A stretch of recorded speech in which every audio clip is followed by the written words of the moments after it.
আয়োজিত ইলোর্দ কাপ 2024-এ স্বর্ণপদক জিতেছেন কোন ভারতীয় প্লেয়ার? অর্থাৎ কাজাকিস্তানে 2024-এর ইলোর্দ কাপ 2024 আয়োজিত হয়েছে। সেখানে কি খেলা হয়ে থাকে? সাধারণত সেখানে বক্সিং হয়ে থাকে।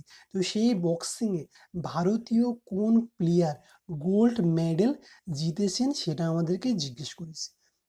তো অপশান এ আছে লাভলিনা বরগোহাই, পিভি সিন্ধু, নিখাত জারিন। অপশন ডি হচ্ছে মেরি কম।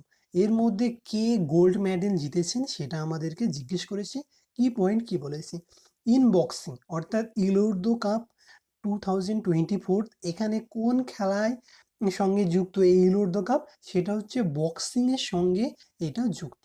তাহলে বক্সিং এ কে গোল্ড মেডেল পেয়েছেন ইলোর্দো cup 2024-এ?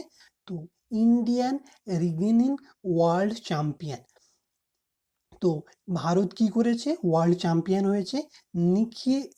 Nikhat Zareen and another boxer Meenakshi clinch gold medals at the Elorda cup 2024 in Astana in কাজাখস্তানের আস্তানাতে যে ইলোর্দো কাপ 2024 আয়োজিত হয়েছিল সেখানে ভারতের নিখাত জারিন স্বর্ণপদক পেয়ে বিজয়ী হয়েছে। তো রাইট অ্যান্সার হবে Nikhat Zareen. Option C is a correct answer.